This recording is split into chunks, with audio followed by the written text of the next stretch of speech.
আজ আমার স্ত্রীর সন্তান হবে, কিন্তু এই সন্তান আমার না। ডেলিভারির তীব্র যন্ত্রণায় ও বিছানার উপর ছটফট করছে। তারপরেও আমি তাকে হাসপাতালে নিচ্ছি না। ও এত জোরে জোরে চিৎকার করছে, বাইরের মানুষ যেন ওর চিৎকার শুনতে না পারে সেই জন্য ঘরের দরজা জানালা সব বন্ধ করে টেলিভিশনের সাউন্ড বাড়িয়ে দিলাম। এই তো আর কিছুক্ষণের মধ্যেই ওর বাচ্চাটা হবে। সারা বাড়ি একদম ফাঁকা। ডাক্তার বলেছে ওর নর্মাল ডেলিভারিতে বাচ্চা হওয়া সম্ভব না। কিন্তু এই মুহূর্তে অহনাকে হাসপাতালে নিয়ে গেলে আমি বিপদে পড়ে যাব। আমি এখন কি করি? অহনা কি আমার থেকে হারিয়ে যাবে? হে সৃষ্টিকর্তা, আমার দম বন্ধ হয়ে আসছে। আমি কিছুই ভাবতে পারছি না। অহনার আর্তনাদে ঘরের বাতাস যেন ভারী হয়ে আসছে। আর ঠিক তার সামনে ঘর্মাক্ত শরীরে অহনার হাত ধরে বসে এসবই বিড়বিড় করে বলছে আদনান। তার চোখে মুখে উৎকণ্ঠা, সারা শরীর ঘেমে একাকার অবস্থা। তবুও ইচ্ছে করেই অহনাকে সে বাড়িতে আর বিছানার উপরেই বসিয়ে রেখেছে। অহনা সজোরে চিৎকার করে বলে ওঠে, আমি আর পারছি না আদনান, আমাকে তুমি প্লিজ হাসপাতালে নিয়ে চলো। আমি মরে যাব, আমাকে বাঁচাও। আমি তোমার পায়ে পড়ি, তুমি কি পাগল হয়ে গেলে? আর একটু সহ্য করো সোনা, তোমার কিচ্ছু হবে না। আমি তোমাকে কিচ্ছুটি হতে দেব না। এই বাচ্চাটি হয়ে গেলে ওকে আমরা কোথাও রেখে আসব, তারপর দুইজন মিলে এই শহর ছেড়েই চলে যাব বহুদূর। হাঁপাতে হাঁপাতে অহনা আবারও বলল, কি আবোল তাবোল বকছো তুমি? আমার বাচ্চাকে আমি কোথায় রাখবো? প্রেগনেন্ট হয়েছে আমি, আর পাগল হয়েছো তুমি? তুমি কি বুঝতে পারছো না আমার কতটা কষ্ট হচ্ছে? আল্ট্রাসাউন্ড করার পর আর কোনোদিনও আমাকে ডাক্তারের কাছেও নিয়ে যাওনি তুমি। এবার তো অন্তত চলো, আমি আর সহ্য করতে পারছি না। অহনা তীব্র ব্যথায় বিছানার চাদর খামচে ধরে চোখ বন্ধ করে ফেলে। আদনান ওর স্ত্রীকে বারবার সজাগ রাখার চেষ্টা করে এক পর্যায়ে আরকুল করে ধরে নিয়ে পানি ভর্তি বাথটাবে নিয়ে বসিয়ে দিল। পানির স্পর্শ পেয়ে মুহূর্তেই সম্পূর্ণ বাথটাব অহনা লাল রক্তে ভেসে যাচ্ছে। এত রক্তক্ষরণ দেখে আদনানের ভয় হচ্ছে। রক্তশূন্যতায় অহনার কোনো ক্ষতি হবে না তো? এই বাচ্চাটির জন্য যদি ওর স্ত্রীর কোনো ক্ষতি হয় তবে আদনান নিজে তাকে হাতে গলা টিপে মেরে ফেলবে। এর জন্য অনেক ধকল সহ্য করেছে ও, এমনকি মার্ডার করতেও হাত কাঁপেনি। এবার আর মেনে নিবে না। কিছুক্ষণের মধ্যে আদনান খেয়াল করে টাবের পানির রং লাল থেকে হলুদে পরিণত হচ্ছে। ধীরে ধীরে সমস্ত পানির রং হয়ে গেল হলুদ। তার মানে কি অহনার রক্তের রং এমন হলুদ আছে? আদনান ভয়ে রীতিমতো লাফিয়ে ওঠে। কিন্তু অহনা তখনও জানে না সে কেবল প্রসব বেদনায় ছটফট করছে। আদনান মনে মনে বলল, আমি যদি এখন ওকে হাসপাতালে নিয়ে যাই তবে অহনাকে আর কোনোদিনও নিজের কাছে ফেরত পাবো না। ওরা ওকে বিজ্ঞানীদের হাতে তুলে দিবে।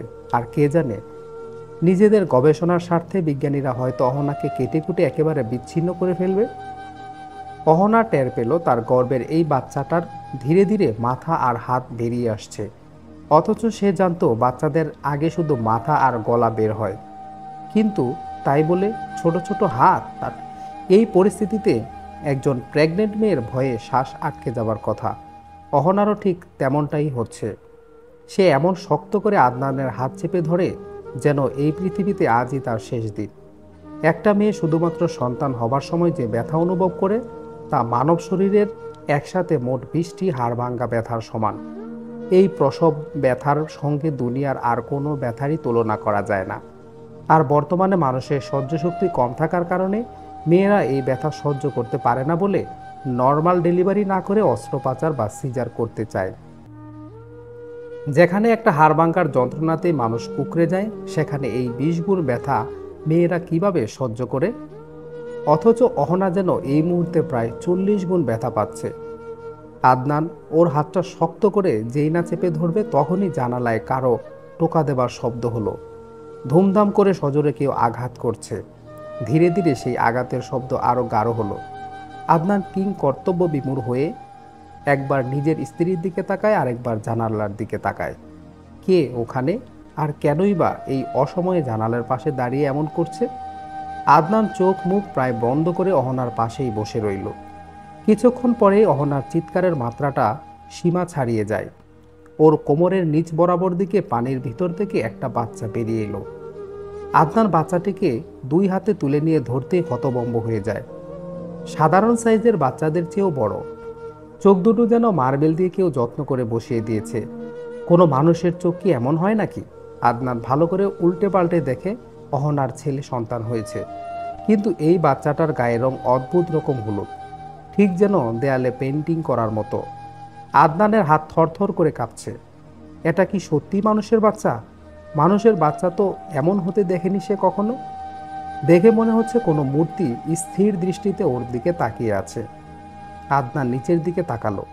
অহনা ক্লান্ত শরীর নিয়ে পানি ভর্তি টাবের মধ্যেই হাঁপাচ্ছে। ওকে এই মুহূর্তে বাচ্চাটা দেখালে ভয়ে মানসিক আঘাত পেতে পারে। ওইদিকে জানালার শব্দটাও ধীরে ধীরে কমে আসছে। আদনান বাচ্চাটাকে দুই হাতে জাপটে ধরে অহনার চোখের আড়াল করতে গিয়ে হঠাৎ আঁতকে ওঠে। তার মাথার ঠিক বোম্বে চান্দি বলে যে জায়গাটা থাকে, সেটা নরম চামড়া হবার বদলে রক্তের জেলির মতো দলা হয়ে আছে। ভয়ে ওর সারা শরীর যেন কাঁটা দিয়ে উঠল। ডাক্তার ফরেস্ট বানু ঠিক যা যা বলেছিলেন সব মিলে যাচ্ছে। অহনা তখন প্রায় 2 মাসের অন্তঃসত্ত্বা, কিন্তু আদনান ওর প্রেগনেন্ট শুরুর সময় থেকে অফিসের কাজে মুম্বাই ছিল। অথচ এই সময়ের মধ্যে অহনা প্রেগনেন্ট হয়ে গেল। তাই বাসায় ফিরলে অহনা ওকে জানায়, আদনান, আমার পেটের ভেতর ইদানিং কেমন যন্ত্রণা হচ্ছে আর প্রচণ্ড রকম কলিজা ভুনা খেতে ইচ্ছে করছে। বিগত 2 মাসে আমি প্রায় 50 কেজি কলিজা ভুনা খেয়েছি। ভাবো অবস্থা, সবাই তো আমাকে কলিজা খেকো বলা শুরু করেছে, অথচ আমার শরীরের দিকে চেয়ে দেখো এক ফোঁটাও বল নেই। আমি আর পারছি না, তুমি আমাকে ডাক্তারের কাছে নিয়ে চলো প্লিজ। অহনার শরীরের অবস্থা থেকে আদনানও আর সময় নষ্ট করে না। একদিন খুব সকালে ওকে ডাক্তার ফরেস্টের কাছে নিয়ে গেলে ডাক্তার ফরেস্ট প্রথমে মনে করেন অ্যাপেন্ডিসাইটিস, কিন্তু স্ক্রিনে দেখার পর তার চোখ যেন ছানা বড়া হয়ে যায়। তিনি ভয়ার্ত চোখে আদনানের দিকে চেয়ে বলেন, এটা কি? কতদিন ধরে আপনার স্ত্রীর সমস্যা হচ্ছে? গত মাস থেকে। অথচ এর মধ্যে ওর নাকি একবার মেয়েদের প্রতি মাসের যে ব্যাপারটা হয় সেটাও হয়ে গিয়েছে। তাহলে আপনার স্ত্রীর গর্ভে বাচ্চা এলো কীভাবে? মানে? হ্যাঁ, আপনার স্ত্রীর গর্ভে বাচ্চা, তবে বাচ্চাটা অদ্ভুত। 2 মাসের বাচ্চা এমন তো হয় না। স্ক্রিনে একটু ভালো করে দেখুন। Wait a minute. জার্মানে আমার এক সায়েন্টিস্ট বন্ধুর একটা লেজার রশ্মি দিয়ে দেখাচ্ছি বিষয়টা। এই রশ্মিটা দিয়ে ভ্রূণের সমস্ত অবকাঠামো সিনেমার পর্দার মতো দেখা যায়, যদিও এটা এখনও মার্কেটজাত করা হয়নি। এই লেজার রশ্মিটার বেশ সাইড ইফেক্ট আছে। এর 3টা প্রান্ত। এক প্রান্ত পেটের কাছে ধরতে হবে, অন্য প্রান্তে স্ক্রিনের দিকে তাক করলে আরেকটা ধাতব প্রান্তে ভিতরের দৃশ্যের 3D মডেল দেখা যায়। ডাক্তার ফরেস্ট লেজার রশ্মির খোলটা আদনানের সামনে রাখলো। আদনান মিটমিটে চোখে যন্ত্রটার দেখছে আর ভাবছে, অহনা ওকে ঠকিয়ে কোনো ভুল কাজ করতেই পারে না, কিন্তু ওর সাথে এসব কি হচ্ছে? ডাক্তার ফরেস্ট আবারও বলল, তাহলে কি আমি এটা দিয়ে যাচাই করে দেখব? আপনি কাছের মানুষ বলেই অফার করলাম, তবে সাবধান, ভ্রূণের কিন্তু ক্ষতি হতে পারে। সেই রিস্ক নিয়ে যন্ত্রটা ব্যবহার করতে হবে। ভ্রূণ যাচ্ছে তাই হোক, আমি দেখতে চাই শুধু অহনার ক্ষতি যেন না হয়, আর ওকেও বিষয়টা জানাবেন না। ডাক্তার ফরেস্ট তখন অহনাকে ল্যাবরুমেই শুয়ে লেজার রশ্মির যন্ত্রটা বাইরে থেকে সেট করে দিলেন। আদনান স্থির দৃষ্টিতে চেয়ে চেয়ে দেখছে। কিছুক্ষণের মধ্যেই লেজার রশ্মির মেশিনে হঠাৎ জোরে জোরে শব্দ করে সিগন্যাল দিতে লাগলো। ডাক্তার কিং কর্তব্য বিমূঢ় হয়ে মেশিনের স্ক্রিনে কিছুক্ষণ দৃষ্টি রাখলেন। তারপর বললেন, আমার জীবনে এমন ভ্রূণ প্রথম আমি দেখেছি আদনান। বাচ্চার ভ্রূণের অবস্থা হয় লাল রক্তদলার মতো, কিন্তু এই ভ্রূণের রং কেমন যেন হলুদ, একেবারে কটকটে হলুদ। আমার ধারণা এটা আপনার বাচ্চা নয়। আমার বাচ্চা নয় মানে? আপনি কি আমার স্ত্রীকে সন্দেহ করতে বলছেন? মোটেও না, তবে আমার হিসেব বলছে আপনার স্ত্রীর গর্ভের সন্তানটির বয়স শুধুমাত্র 2 মাস নয়, প্রায় 5 থেকে 6 মাস। এই যে দেখুন লেজারের ছবি। আর এই বাচ্চাটিও সম্ভবত শারীরিক সম্পর্কের প্রভাবে হয়নি, একে কোনোভাবে ওর পেটে রাখা হয়েছে। আমাকে বিশ্বাস করুন, এই বাচ্চার বাবা আপনি নন। আমি বরং আমার রাশিয়ার এক বন্ধুকে কল দেই, ওকে সমস্ত রিপোর্ট পাঠিয়ে দিলে ও একটা ঠিকঠাক সমাধান বলতে পারবে। শুনতে অদ্ভুত হলেও এই বাচ্চাটি সম্ভবত শারীরিক সম্পর্কের প্রভাবে হয়নি, একে কোনোভাবে ওর পেটের ভিতর রাখা হয়েছে। হতে পারে সারগ্রাসী কিংবা অলৌকিক কোনোভাবে। আমাকে বিশ্বাস করুন, এই বাচ্চার বাবা আপনি নন। আবার হয়তো আপনার স্ত্রী অহনাও ওর মা নন। ব্যাপারটা নিশ্চিত করতে আমি আমার রাশিয়ার এক বন্ধুকে কল দেই, ওকে সমস্ত রিপোর্ট পাঠিয়ে দিলে ও একটা ঠিকঠাক সমাধান বলতে পারবে। এইসব সারোগাসি নিয়ে কিংবা ডিএনএ প্রতিস্থাপন সম্পর্কে সে চমৎকার ধারণা রাখে। পৃথিবীতে কিছু স্বার্থান্বেষী মানুষ থাকে যারা নিজেদের স্বার্থ হাসিলের উদ্দেশ্যে বিজ্ঞানের নানান কিছু আবিষ্কার করেছে ঠিকই, কিন্তু মানুষের কল্যাণে নয়। আবার ভ্যাম্পায়ার, এলিয়েন, সিডাও প্রজাতির কথাও মাঝে মাঝে শোনা যায়, যদিও এগুলা কাল্পনিক বিষয়। বাস্তবে আদৌ আছে কিনা এসব এখনও ধোঁয়াশাই রয়ে গেছে। আমার কেন জানি মনে হচ্ছে এখানে বড়সড় কোনো ট্র্যাপ আছে। আপনি একটা কাজ করুন, রিপোর্ট পেপারে সম্মতি দিয়ে একটা সাইন করে দিন, আমি ব্যবস্থা করে দিচ্ছি। কিন্তু আদনান ব্যাপারটাতে রাজি হয় না। ডাক্তার ফরেস্টার যা কিছু বলছেন এসব সত্যি হলে তাকে মিডিয়ার সামনে আসতে হবে, দেশের সরকার জানবে, দেশ বিদেশের নানান বৈজ্ঞানিক অহনাকে ডেকে পাঠাবে, তার শরীরে শত শত পরীক্ষা নিরীক্ষা চালাবে।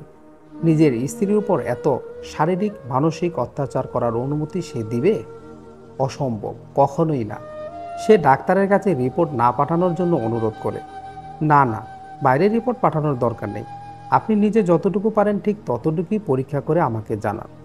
তাছাড়া ওর স্বামী হিসাবে আগে আমি নিজে তো যাচাই বাছাই করে দেখব আসলেই সত্য নাকি আমাদের মনের ভুল, তাই না? হ্যাঁ, তা সত্য। তবে কিছু কথা শুনুন, আমার রিপোর্ট ভুল না হলে এই ভ্রূণটার গায়ের রং হলুদ, শারীরিক গঠন হবে অস্বাভাবিক, ওর মস্তিষ্ক আমাদের মতো সাধারণ হবে না। কিন্তু কি হবে সেটা এই মুহূর্তে বুঝতে পারছি না। আপনার স্ত্রীর গর্ভের সন্তান এমন কিভাবে হলো সেটাই বোধগম্য হচ্ছে না। আদনান এবার আর নিজেকে সামলাতে পারে না। লজ্জিত ভঙ্গিতে সে আবার জবাব দেয়, আপনাকে তো বললামই, এই 2 মাস কেন, বিগত 3.5 মাসেও আমি আমার স্ত্রীর কাছে ছিলাম না। আপনিও ভাবতে পারেন আমার স্ত্রীর মধ্যে চারিত্রিক সমস্যা আছে কি না। না, এরকম কোনো কিছু তার মাঝে নেই। আমি ওকে প্রচণ্ড বিশ্বাস করি। তাছাড়া আমি অহনার স্বামী। একজন স্ত্রী ভালো দিকে আছে না মন্দ দিকে আছে তা তার স্বামীই ভালো জানে, আমিও জানি। অহনা অত্যন্ত চমৎকার একটা মেয়ে, কিন্তু আমার ভয় লাগছে এই ভ্রূণটা নিয়ে। আমি যদি ভুল না করে থাকি তবে সারোগ্রাসি করতে পারে, হতে পারে আপনার স্ত্রী সব জানে অথবা কিছুই জানে না। আমাকে আরও একটু পরীক্ষা করতে দিন। আপনি বরং একটা কাজ করুন, আজ ওনাকে নিয়ে যান, আমি কল দিলে 2-3 দিন পরে আসবেন, তখন কোনো একটা উত্তর বার করতে পারবো। আর রিপোর্ট যদি সত্যি আমার কথা অনুযায়ী হয় তাহলে সেগুলো বাইরে পাঠাতেই হবে, বুঝতেই পারছেন। এই ডাক্তার তাকে এত সহজে ছাড়বে না, তা সে খুব ভালো করেই টের পেয়েছে। ডাক্তারের কথায় সম্মতি দিয়ে সেদিনের মতো আদনান তার স্ত্রীকে নিয়ে বাসায় ফিরে আসে। এর মধ্যে 2-3 দিন ধরে নানান কথায় অহনার গতিবিধি জানার চেষ্টা করেছে সে কি আসলেই জানে নাকি তার অজান্তে এত কিছু ঘটে গেছে। কিন্তু অহনাকে দেখে সন্দেহ করার মতো কিছুই খুঁজে পাওয়া যায় না। বরং অহনা নিজেই পেটের ভিতরে তীব্র যন্ত্রণার কারণ জানার জন্য মরিয়া হয়ে উঠেছে, ব্যথায় ছটফট করেছে। আদনানের মনে সবচেয়ে বড় খটকা লাগে, ডাক্তার ফরেস্ট বলেছেন ভ্রূণটার ধরন দেখে 2 মাস মনে হলেও এর বয়স নাকি 5-6 মাসের, এমনকি ডেলিভারির সময় লাগবে আরও 8 থেকে 10 মাস। এতদিনের বাচ্চার তো এতদিনেও আরও অনেক বড় হওয়ার কথা। ডাক্তার ফরেস্ট তো রীতিমতো ভয় ধরিয়ে দিলেন। তারপর 2 দিন আদনানের আর ঘুম হলো না। পৃথিবীতে নানান অদ্ভুত প্রজাতির কথা সে শুনেছে, তবে কি এবার সে নিজেই এই ফাঁদে পড়ে গেল? 3 দিনের দিন সে ডাক্তার ফরেস্টের কল পেয়ে সোজা তার কাছে ছুটে যায়। মানুষটার সাথে দেখা করতে ভিতরে ঢুকে সে দেখে তিনি গালে হাত দিয়ে নিশ্চুপ বসে রয়েছেন। অনেকক্ষণ ধরেই কি যেন চিন্তা ভাবনা করছেন। আদনানকে দেখে তিনি লম্বা একটা শ্বাস ছেড়ে বলেন, খুব বেশি ভালো খবর আমি তোমাকে দিতে পারবো না, যা সন্দেহ করছিলাম তাই। ডাক্তারের কাছে আদনান সেদিন জানতে পারে অহনার অজান্তে কোনো এক সময় সারোগ্রাসির মাধ্যমে এই বাচ্চাটা ওর গর্ভে দেওয়া। এটা অহনা বা আদনানের বাচ্চা নয়, এমনকি কোনো মানুষের সন্তানও হবার সম্ভাবনা নেই। বাচ্চাটা হবে ভয়ঙ্কর দেখতে, মানুষের মতোই, তবে কোনো ভিন্ন প্রজাতির, কোনো শয়তান শ্রেণী নিশ্চিত তাদের স্বার্থ উদ্ধারের জন্য এমন কিছু করেছে, আর না হলে সরাসরি সেই প্রজাতির কেউ। ডাক্তার ফরেস্ট আরও গবেষণার জন্য অহনার সমস্ত তথ্য তার জার্মান এবং রাশিয়ার বন্ধুদের দেবার জন্য যেন উতলা হয়ে উঠেছিলেন, কিন্তু আদনান কৌশলে তাকে আরও কিছুদিন সমস্ত রিপোর্ট ফাইনাল করার কথা বলে দেরি করায় এবং একসময় সুযোগ বুঝে রাস্তায় একা পেয়ে তাকে হত্যা করে সব ফাইল নষ্ট করে দেয়। অহনাকে সে এই পৃথিবীর সব থেকে বেশি ভালোবাসে। অহনাকে নিয়ে কেউ টানাহিচড়ি করবে এমনটা সে কোনোভাবেই হতে দিতে পারে না। আর এরপর থেকেই সে নিজে অহনার দায়িত্ব নিয়েছে। যদিও বাচ্চাটি যতদিন অহনার গর্ভে ছিল ততদিন প্রতিটা সেকেন্ড অহনাকে যন্ত্রণা সহ্য করতে হয়েছে। আদনান নিজে তার সেবা করেছে, ইন্টারনেট ঘেটেছে, সময় বুঝে স্ত্রীকে জানিয়েও দেয় সে প্রেগনেন্ট। একটা ভিন্ন প্রজাতির কিছু অহনার পেটের ভিতর বেড়ে উঠছে সব জেনেও আদনান স্ত্রীর পাশে শক্ত করে হাল ধরে রেখেছে। তবে এ সম্পর্কে একটি বাক্য সে অহনাকে জানতে দেয়নি। মাঝে মাঝে আদনান খেয়াল করত তার বাড়ির আশেপাশে কারো পায়ের আওয়াজ ভেসে আসে, কিন্তু দরজা খুললেই তাদের আর খুঁজে পাওয়া যায় না। এমন এক বিচ্ছিরি পরিস্থিতিতে অহনার গর্ভে বাচ্চাটি আরও দীর্ঘ প্রায় 8 মাস পর জন্ম নেয়। সব গোপন করলেও আজ সাক্ষাৎ এই বাচ্চাটিকেই তাকে দেখতে হবে। কিছুটা বিশ্রাম দেওয়ার পর অহনা ক্লান্ত কণ্ঠে জিজ্ঞাসা করে, আমার মেয়ে হয়েছে না ছেলে হয়েছে? ওসব পরে দেখা যাবে, আগে তুমি ঠিক আছো কিনা বলো। তোমার বাচ্চা সুস্থই আছে। তবুও অহনার মন মানে না। এই তীব্র শরীর ব্যথাতেও সে চোখ মেলে উপরের দিকে তাকানোর চেষ্টা করে, কিন্তু পারে না। আদনান বাচ্চাটাকে বেশ আড়ালে একপাশে রেখে টিভি বন্ধ করে অহনাকে পানি থেকে বের করে নেয়, তারপর নিজেই সমস্ত পরিষ্কার করে দেয়। বেশ কিছুক্ষণ পর অহনা খেয়াল করে দেখে বাথটাবের মধ্যে হলুদ রং। সে ভয়ানকভাবে চমকে ওঠে, বলে, এসব কি? তুমি আমাকে কিসের মধ্যে রেখেছিলে? আমাদের সন্তান কই? তুমি কি করেছো আদনান? প্লিজ বলো, আমার বাচ্চাটার সাথে কি করেছো তুমি? আদনান ওকে জাপটে ধরে সান্ত্বনা দেবার চেষ্টা করলেও মায়ের মন কি আর পৃথিবীর কোনো কথার তোয়াক্কা করে? অহনা বারবার আদনানের গালে হাত দিয়ে নিজের বাচ্চাকে এক পলক দেখার জন্য পাগলের মতো করতে শুরু করলো। শেষমেশ নিরুপায় হয়ে আদনান বলল, তুমি একটু স্থির হও অহনা, আমি ওকে দেখাবো। আর কত?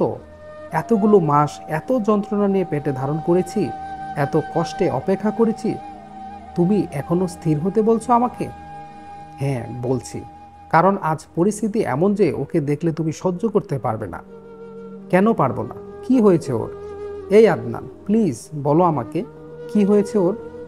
1 মিনিট, ওর কি হয়েছে বলো না। না না, আমি এসব কি ভাবছি? তুমি প্লিজ খুলে বলো আদনান। ও আসলে আমার সন্তান নয়। তোমার নয় মানে? তুমি কি আমাকে সন্দেহ করছো? না না, সেরকম কিছু না। আমার মানে আমাদের সন্তান নয়। এই বাচ্চাটা আমাদের সন্তান নয়। আমি তোমার থেকে এতদিন লুকিয়ে রেখেছি বিষয়টা, কারণ আমি চাইনি এসব জেনে প্রেগনেন্ট অবস্থায় তুমি অতিরিক্ত মানসিক স্ট্রেস নিয়ে ফেলো। অহনা, আমি যখন ব্যবসার কাজে বাইরে ছিলাম এই সময় তুমি কোথাও না কোথাও চিকিৎসা নিতে গিয়েছিলে, মনে আছে? কোনো কারণে সেখান থেকে ফিরে নিজের মধ্যে বিশেষ পরিবর্তন লক্ষ্য করেছ। একটু মনে করার চেষ্টা করো অহনা। স্বামীর এইরূপ কথাবার্তায় অহনা ভেবাচেকা খেয়ে কিছুক্ষণ চুপচাপ দাঁড়িয়ে থাকে। সে বাচ্চাকে দেখার জন্য ছটফট করছে, আর আদনান এখন তার স্মরণ শক্তির খেলায় ব্যস্ত। তবুও কিছুটা ভেবে সে জবাব দেয়, হ্যাঁ, বহু আগে একবার গ্রিন ল্যাব মেডিকেলে গেছিলাম। তোমার ওই চেনা ডাক্তার ফরেস্ট না কে জানি, ওনারই তো আরেক বন্ধুর মেডিকেল ল্যাব ছিল সম্ভবত। তুমি তো জানোই, তুমি আমার আশেপাশে না থাকলে আমি কেমন যেন হয়ে যাই, আর সে কারণেই তুমি না থাকায় হাইপার টেনশনের সব কেমন যেন আউলিয়ে যেতে লাগলো আমার। তাই বাধ্য হয়ে ডাক্তারের কাছে যেতেই হয়েছিল আমাকে অবশ্য ডাক্তার প্রণব কুমার কিছু টেস্ট দিয়েছিল, আমিও করলাম। বললামও যে আমি তুমি না থাকার কারণে দুশ্চিন্তা হয়ে এমন হয়েছে, অথচ তারা আমাকে একদিন ভর্তি হয়ে থাকতে বলল। আমি তোমাকে জানাইনি, যদি তুমি ভয় পেয়ে ছুটে চলে আসতে। দেখো, আমার উপর রাগ করো না। আমি তোমাকে বলিনি বলে কি তুমি আমার সন্তানকে দূরে সরিয়ে রেখেছ? এই আদনান, আমাকে একটু অনুগ্রহ করো, আমার শরীরটা সত্যিই আর ভালো লাগছে না, আর পারছি না আমি। তুমি আমার বাচ্চার উপর করুণা করে হলেও আমার বাচ্চাটাকে একবার দেখাবে প্লিজ। আমি এতগুলো মাস ওকে পেটে ধরেছি, বুকের মধ্যে ছিঁড়ে যাচ্ছে আমার। দেখাও না একটু। ওর কান্নার আওয়াজও তো পাচ্ছি না আমি। অহনাকে আলাদা বিছানায় শুয়ে দিয়ে আদনান সমস্ত ঘর পরিষ্কার করলো। জানালার পাশে এই মুহূর্তে আর কাউকে দেখা গেল না। জানালাটা খুলে একবার যাচাই করা দরকার ছিল, কিন্তু সাহসে কুলালো না ওর। ও পাশে কারা ছিল, আর ডাক্তার প্রণবের গ্রিন ল্যাব মেডিকেলে কি আছে?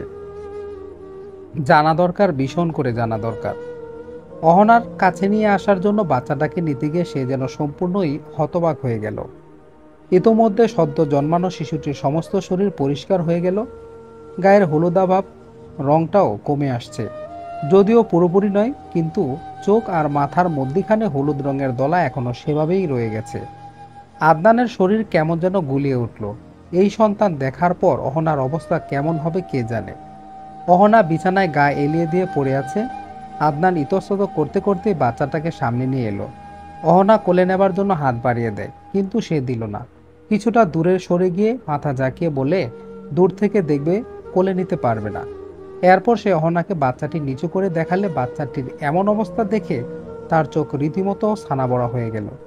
এটা কি? তার বাচ্চা কি প্রতিবন্ধী হয়েছে? নিজের শরীরের এই করুণ অবস্থায় থেকেও সেই হাউমাউ করে কান্না জুড়ে দেয়। আমার বাচ্চা, আমার বাচ্চা, ও গড, এসব আমি কি দেখছি? আমার সন্তানকে এমন কেন বানালে? কি দোষ করেছিল ও? আদনান তখন অবধি অহনার বিলাপ থামানোর জন্য এগোয়নি। ঠিক এমনি মুহূর্তে অদ্ভুত ভয়ঙ্কর ঘটনা ঘটে গেল অহনা এবং আদনানের জীবনে। দরজা ঠেলে ভিতরে ঢুকলো হালকা হলুদ রঙের অদ্ভুত এক মানুষ। মাথার চুলগুলো ঈষৎ সাদা। আদনান দৃষ্টি সরিয়ে ছোট্ট বাচ্চাটির দিকে চেয়ে দেখে তার মাথার পাশের চুলও সাদা রঙের। আদনান অগোচরে ঢোক গিলে এক হাতে বাচ্চা, অন্য হাতে স্ত্রীর মাথা আলতো করে আগলে রাখে। ঠিকঠাক পুরুষ মানুষের বৈশিষ্ট্য অজান্তেই সুপুরুষদের আচরণে ফুটে ওঠে। আদনানের এই চাক্ষুষ সাক্ষ্যটাই ফ্রেমে বাঁধানোর মতো জীবন্ত উদাহরণই বটে। আদনান কিছুটা কাঁপা কাঁপা হাতেই লোকটিকে জিজ্ঞেস করে, কে আপনি? বাসায় কিভাবে ঢুকলেন? আর এখানে কি বাঁচান আপনি? লোকটা এসে অহনার দিকে করুণার দৃষ্টিতে তাকালো, যেন বহুদিন ধরেই তাকে চেনে। অহনা ভয়ে চোখ বন্ধ করে ফেলে। সে এবার আদনানের কাছে ফিরে এসে যে হাত দিয়ে অহনার মাথায় হাত রাখা, সেই হাতের উপর হাত রেখে মৃদু হাসলো। তারপর বলল, আদনান, এই আদনান, এতগুলো মাস প্রচণ্ড লাফিয়েছেন, আর কত? এবার একটু শান্ত হন। বুকের ভিতরে এত ঘৃণা পুষতে নেই। ঘৃণা মানুষের রোগ বাড়ায়, জানেন তো? আদনান উত্তর দিল না, আগের ন্যায় দাঁড়িয়ে রইল। লোকটি আবারও বলল, আপনি নিজের স্ত্রীর প্রতি বিশ্বস্ত একজন পুরুষ। বর্তমান যুগে সত্যি এমন পুরুষ দেখা যায় না। নিজের স্ত্রীর প্রতি অটুট বিশ্বাস রেখে তাকে যে সহযোগিতা করে আসছেন, এটা দেখে তো রীতিমতো আমরাই অবাক হচ্ছি। আমি জানি আপনি এখন এই বাচ্চাটিকে নিয়ে ছুটাছুটি করবেন, ফেলে দিবেন, নাকি মেরে ফেলবেন, আর নাকি ডাক্তার প্রণবের কাছে আর জবাবদিহি করবেন। টেনশন তো এইখানেই, তাই না? তবে যাই করুন, কোনো কিছুতেই বিশেষ লাভ নেই। আকাশ পাতাল যেখানেই যান, আপনাদেরকে প্রশাসন থেকে শুরু করে সায়েন্টিস্ট, রিপোর্টার প্রত্যেকেই বিরক্ত করবে। তার কি দরকার বলুন তো? এবার সত্য কথা শুনুন। আপনি ঠিকই জেনেছেন বাচ্চাটি আপনার না, আপনাদের কারোরই না। ও আসলে আমাদের প্রজাতির সন্তান। আমরা এই মানুষের মতো সিডাও প্রজাতির। আমাদের আলাদা দল আছে, সমাজ আছে। প্রশ্ন করতে পারেন, তবে কেন দেখতে পান না? আমরা কি তবে পৃথিবীতে থাকি না? অবশ্যই থাকি। ওই যে বললাম, আমরা আলাদা প্রজাতির। আমাদের গায়ের প্রকৃত রং হলুদ। অবশ্য প্রকৃতি অনুযায়ী আমাদের শরীরের অভিযোজন ক্ষমতা রয়েছে, দেখবেন। এই বলে লোকটা হাসতে হাসতে মাথা দুলালো। এরপর মুহূর্তেই তার গায়ের রং পরিবর্তন করে নিল সে। এটা কি আসলেই মানুষ নাকি ভূত? আদনানের মাথাটা যেন ঘুরে উঠল। লোকটা জানায়, আমরা কিন্তু আপনাদের সঙ্গেই মিশে থাকতে পছন্দ করি, তবে এইসব জিনগত আচরণের সময় লোকচক্ষুর আড়ালে থাকি। এই বাচ্চাটা আমাদের জন্য অনেক স্পেশাল। ও আমাদের গোত্রের প্রধানের সন্তান। আমাদের রাজবংশের যেসব সন্তান জন্ম নেয়, তাদের ছোটবেলায় ভ্রূণ মানুষের গর্ভে রাখা হয়, কারণ মানুষের গর্ভ একটি সম্মানিত স্থান। এই শিশুটিও তেমনি। তাহলে এরা অন্যান্য বাচ্চাদেরও মানুষের পেটে দিয়ে দেয়? যদি তাই হয়ে থাকবে, তাহলে এতদিনে ঘটনাটি প্রকাশ হয়নি কেন? আদনান লোকটিকে বলতে যাবে, তার আগেই লোকটির মতো দেখতে আরও কয়েকজন দরজা ঠেলে ভিতরে প্রবেশ করলো। এদের কারো মাথায় চুল নেই। সবার মাথার উপরে ওই হলুদ রক্তপিণ্ডটা থকথক করছে। তাদের প্রত্যেকের হাতে অদ্ভুত রকমের জিনিসপত্র। সবাই প্রজাদের মতো মাথা নিচু করে দাঁড়িয়ে রয়েছে। সে খেয়াল করে দেখে একটা বিশেষ পাত্রে জেলির মতো কিছু বস্তু রাখা। অহনার মধ্যে কোনো প্রতিক্রিয়া নেই, সবকিছু এমনভাবে ঘটে যাচ্ছে যেন সে স্বপ্ন দেখছে। নিজের সন্তানের দিকে তাকাতেও ভুলে গেছে সে। প্রবল ঝড়ের পর বৃক্ষ যেমন স্থির হয়ে যায়, অহনার অবস্থাও তেমন। আদনান যেন ওদের বিষয়ে কিছুটা টের পেল। সে বেশ রূঢ় স্বরে বলল, আপনারা কি বাচ্চাটাকে নিয়ে যেতে এসেছেন? বাহ, চমৎকার বুদ্ধি তো। আমাদের সিডাও গোত্র প্রধানের ছেলেও, ওর জন্য আয়োজন হবে বিশেষ। এরপর সে বাকি লোকগুলোকে সঙ্গে করে নিয়ে আসা পাত্রগুলো বের করতে বলে। এর মধ্যে থেকে একটা নিয়ে আর কোনো দিকে না তাকিয়ে সোজা আদনানের কাছ থেকে বাচ্চাটি কেড়ে নেয়। পাত্রের মধ্যে জেলের মতো বস্তুর থেকে কিছু একটা নিয়ে সদ্য জন্মানো বাচ্চাটির মাথা থেকে সারা শরীরে বেশ জোরেই মাখানো শুরু করলো। ঠিক এতক্ষণ পরে বাচ্চাটি কান্নার বদলে গঙ্গাতে থাকে। অহনার মন মানে না। মায়ের স্বভাবসুলভ আচরণে সে চিৎকার দিয়ে বলে ওঠে, আরে করছেন কি আপনারা? আমার বাচ্চাটার কষ্ট হচ্ছে, ছাড়ুন বলছি, ও কান্না করবে। ছাড়ুন, ছাড়ুন না। আদনান প্লিজ, ওদের ছেড়ে দিতে বলো। নিজের ছেলেকে তাদের থেকে ছাড়ানোর জন্য অহনা ওই লোকটির উপরে হুমড়ি খেয়ে পড়ার উপক্রম। ওর এই অবস্থা দেখে লোকটি বাচ্চাটিকে জোরে একটা ঝাঁকি দিয়ে হাসলো। এরপর বেশ টানা টানা সুরে বলল, অহনা, কেন এমন পাগলামি করছেন? এই বাচ্চা আপনার নয়, আপনারা ওর বাবা মা নন। ওর বাবার নাম, না থাক, আপনাকে বলা যাবে না। সে এই দেশের বিখ্যাত ব্যক্তিদের একজন। আমাদের অন্দরমহলের খবর আপনাদের জানিয়ে লাভ নেই। আর কি জানি বলছিলেন? বাচ্চা ব্যথা পায়? হা হা হা হা। আমাদের কোনো অনুভূতি নেই, আমাদের ব্যথা লাগে না, আমরা কাঁদি না। বিশ্বাস না হলে এক্ষুনি দেখাচ্ছি। লোকটা পাত্রটা সাথে সাথে আরেকজনের কাছে ছুঁড়ে ফেলে দিল। তারপর এক হাত দিয়ে টেবিলের উপরে রাখা ফুলদানির স্টিক ধরে টান দিয়ে ভেঙে নেয়। এরপর ওই স্টিক দিয়ে নিজেকে নিজেই আঘাত করতে থাকে, পায়ে পিঠে সবখানে। আর হো হো করে হাসছে, যেন সে এটা উপভোগ করছে। স্বামী স্ত্রী দুইজনের মুখেই আতঙ্ক। এসব কি সত্যি নাকি ভুল করে দেখা এক দুঃস্বপ্ন? লোকগুলোর মধ্যে রবিন নামের আরও একজন আদনানের খুব কাছে এসে এক হাত ওর দুই হাতের মধ্য দিয়ে রীতিমতো জাপটে ধরে। তারপর বেশ বারবার হাতে চুমু খেয়ে বলতে থাকে, আমাদের রাজপুত্রকে আপনারা এতদিন লালন পালন করেছেন, আপনার স্ত্রী পেটের তীব্র যন্ত্রণা সহ্য করেছেন। আমরা আপনার প্রতি কৃতজ্ঞ। বলুন কি চান? আমাদের গোত্রপ্রধান আপনাকে বিশেষভাবে পুরস্কৃত করবেন, আর মিসেস অহনা সিডাও রানী থেকে যা চাইবেন তাই পাবেন। আপনারা আমাদের থেকে রাজকীয় সম্মানে সম্মানিত হবেন। আমাদের কিচ্ছু চাই না, কিচ্ছুটি লাগবে না। আপনারা এখন পর্যন্ত যা বলেছেন সব কিছুই আমাদের মাথার উপর দিয়ে গেছে। এত পরিবর্তনের পরেও কিভাবে আপনারা আমাদের সঙ্গে বাস করছেন? কিভাবেই বা রাজবংশের বাচ্চাটাকে সারগ্রাসী করেন আপনারা? আর কেনই বা আমাদের মতো সাধারণ মানুষকে ভোগান্তি দিচ্ছেন? আপনারা জানেন আমার স্ত্রীর প্রতিটা সেকেন্ড কতটা কষ্টে কেটেছে শুধুমাত্র এই শিশুটির জন্য। আপনারা ওকে নিয়ে বিদায় হন। আর না, তা বললে তো হবে না। আপনার স্ত্রীর এখনকার ব্যথা নির্মূল করার সব দায়িত্ব আমাদের, শুধুই আমাদের। শেলি, তোমার কাজ শুরু করে দাও। রবিনের হুকুমে আরও একটি মেয়ে এসে অহনার গায়ে হাত বোলাতে থাকে। সেই হাতের স্পর্শ গলা, বুক, পেট হয়ে নেমে যায়। অহনার শরীরে কি জানি অনুভূতি খেলা করে। ঠান্ডা শীতল, এই ঠান্ডা শীতল যেন ধীরে ধীরে শরীরের প্রতিটি কোষে পৌঁছে যায়। গরম পানির উপর বরফ পড়লে যেমন গলে যায় তুমুল বেগে, অহনাও ঠিক তেমনি অবস্থা হলো। অহনা টের পায় তার শরীরের ব্যথা কমে আসছে। এই শেলি তার শরীরের এমন একটা জিনিস মালিশ করে দিয়েছে, অহনা রীতিমতো অবাক হয়ে গেল। রবিন আবার বলল, ডেলিভারি ব্যথা সারানোর ক্ষমতা আমাদের নেই, তবে যতটুকু সম্ভব করছি। আপনারা কি চান বলুন, আমরা তাই দিব। শুধু এর বিনিময়ে আমাদের কথা কাউকে বাইরে বলবেন না। সোনার মুকুট মাথায় দিয়ে বলল, আমাদের এতদিনের নির্ঘুম রাত কিনতে পারবেন? আপনাদের কথা তো পুলিশকে জানানো উচিত। আপনারা যে সাধারণ মানুষের ক্ষতি করবেন না তার কি গ্যারান্টি আছে? গ্যারান্টি দেবার কাজ আমাদের নয়, তবে আপনারা যদি বাহিরে বলে দেন ক্ষতিটা আপনাদেরই তো হবে, তাই না? আর মিসেস অহনা, এই সন্তান তো আপনার গর্বেই হয়েছিল। আপনি কি চান আপনার গর্ব নিয়ে বিজ্ঞানীরা কেটেকুটে গবেষণা করুক? এখন ভেবে দেখুন, মাথায় রাজমুকুট পরবেন নাকি গবেষণার বস্তু হবেন? রবিন, শেলি এবং একদম শুরুর দিকে ঘরে ঢোকা লোকটি বাচ্চাটিকে নিয়ে একসঙ্গে দাঁড়ালো। অহনা আহত পাখির মতো কেবল ওদের দিকে তাকিয়ে থাকে। তবে অদ্ভুত ব্যাপার হচ্ছে, লোকটি বাচ্চাটির মাথায় জেলের মতো লাগানোর পর এই মুহূর্তে আর মাথায় সেই জেলের মতো থক থক জায়গাটা স্পষ্ট দেখা যায় না। এমনকি যতগুলো মানুষ এসেছিল সবাইকে স্বাভাবিক দেখাচ্ছে।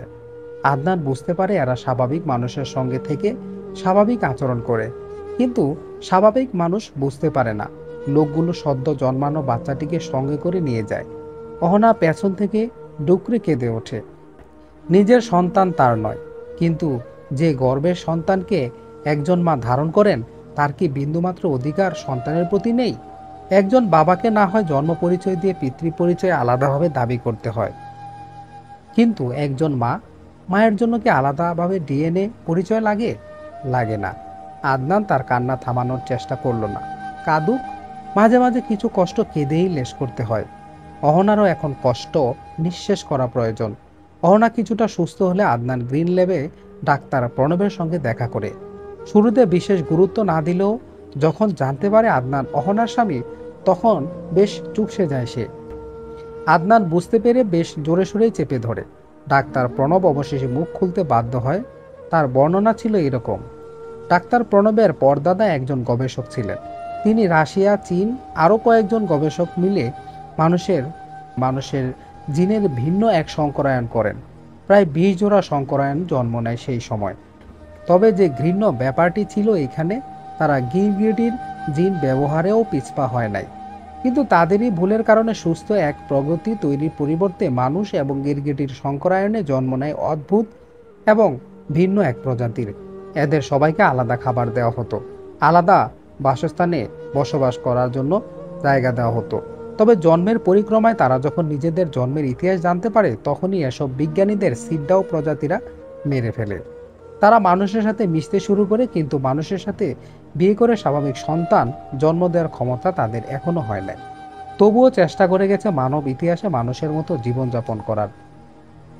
আর এর মাঝে দীর্ঘ বছরের প্রচেষ্টায় তাদের গোত্রের বেশ কিছু বাচ্চাকে কৌশলে সারোগেসির মাধ্যমে একটু একটু করে স্বাভাবিক মানুষের মতো অভিযোজন করার চেষ্টা করে যাচ্ছে। আর এ কারণেই অহনার গর্ভে এভাবে রাখা হয়েছিল।